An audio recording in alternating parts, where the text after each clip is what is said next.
So, Raven, what seems to be driving the wedge between you two lately? I don't know. I'm starting to feel like our whole relationship is built on false pretenses. Can you help me understand why? It's like he speaks a different version of truth.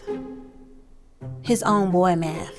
It's a two-way street. And don't get me started on her cooking or her girl math. Hold on. Raven, be more specific for me. Paint me a picture. Okay. Well, first of all, his dating profile claimed he was 6 feet. He's obviously 5'10", and I'm being generous. I see. And despite this, you've been together for 3 years now. What does that tell me? That I saw red flags is mere decoration. Luke, what do you mean about her cooking? It's what he calls a girl dinner. Elaborate. Speaking of dating profiles, hers boasted about her cooking, yet our dinner often looks like a charcuterie board.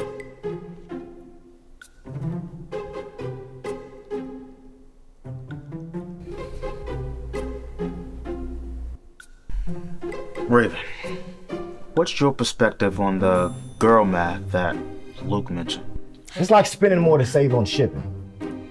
You don't really save money. Okay. Time's up. We'll unpack more next session.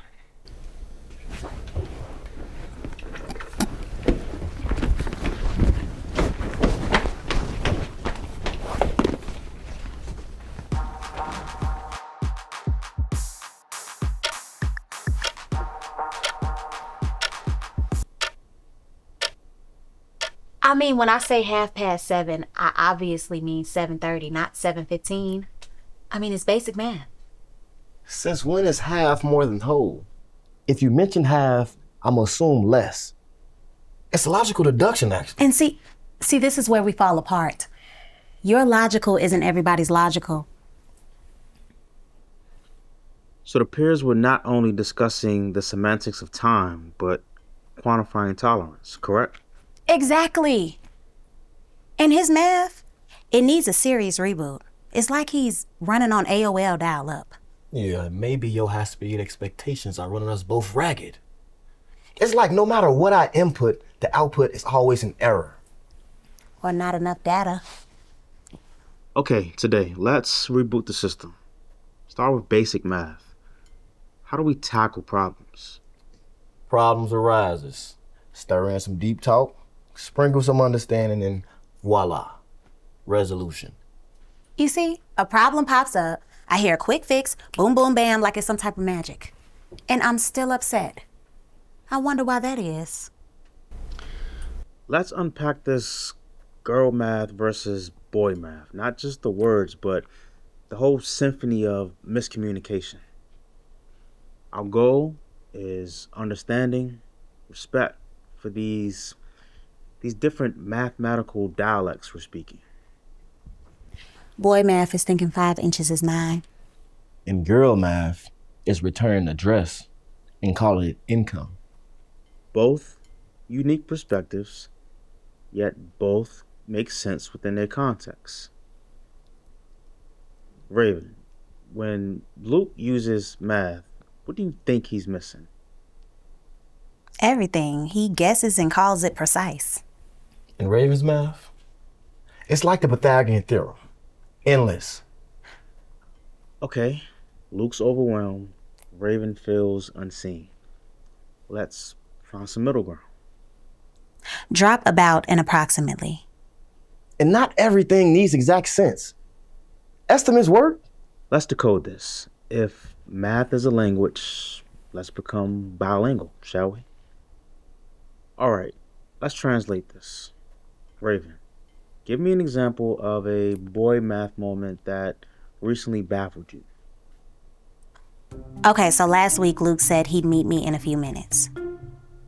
40 minutes later, he just pops up, Dr. Sanders. No rush at all.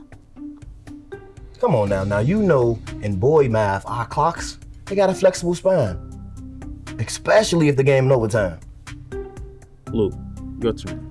Share a girl math scenario that confused you. Okay, how about when I say we leave at 7:45 sharp, but somehow sharp means 8 o'clock? That's not fair. I gotta put on my wedges at 7:45. It seems time is a recurring theme. Luke, when Raven sets a precise time, what's your reaction? It's like she's setting a trap that I know I can't escape. I hear 8 o'clock, but I know it ain't true. And when he says a few minutes, I might as well pack for a short vacation.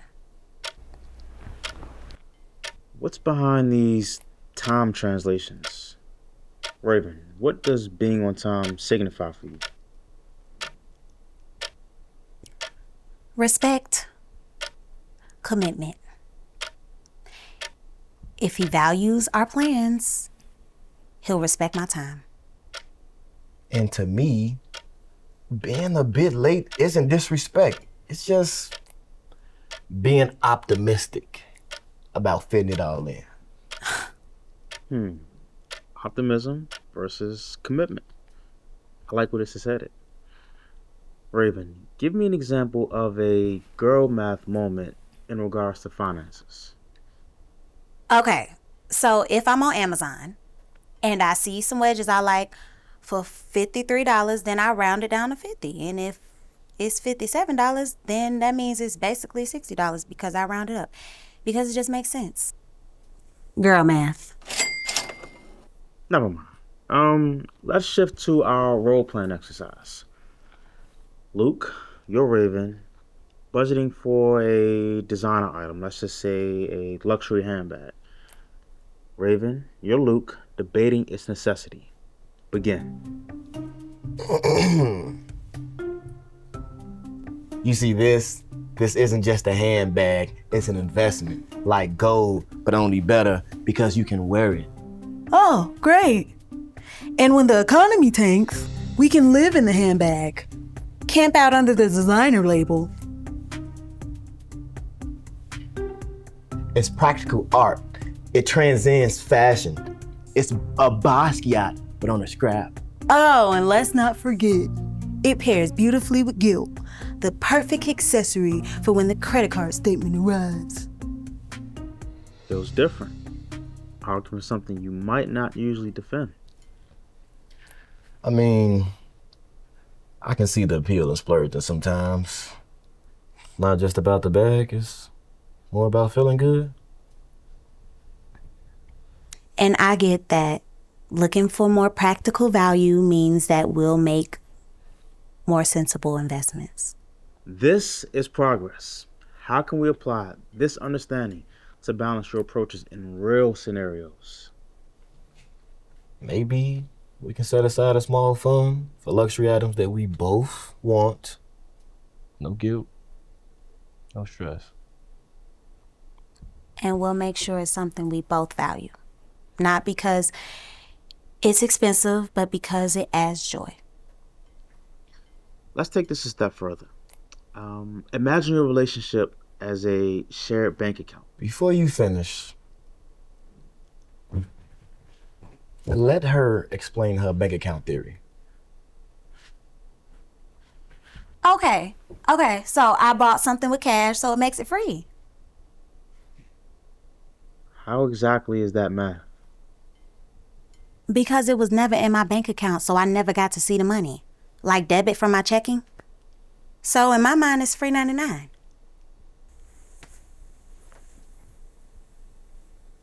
Girl math. Not at all. Can I continue?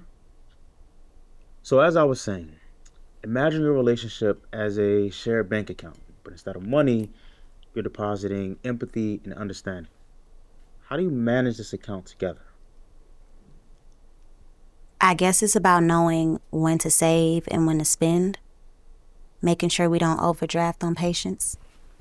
And every once in a while, making a big deposit to cover the days where we make withdrawals.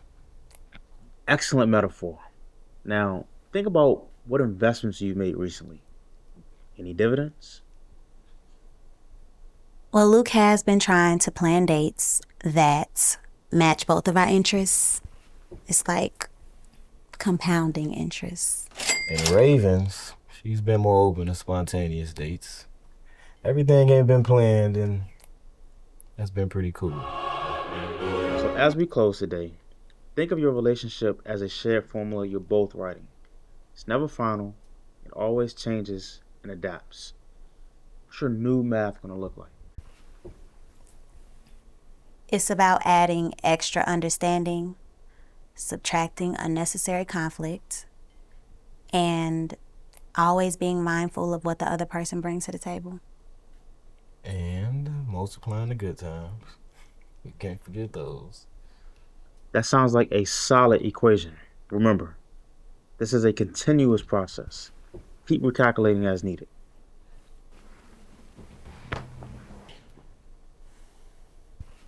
You ready to keep solving this puzzle?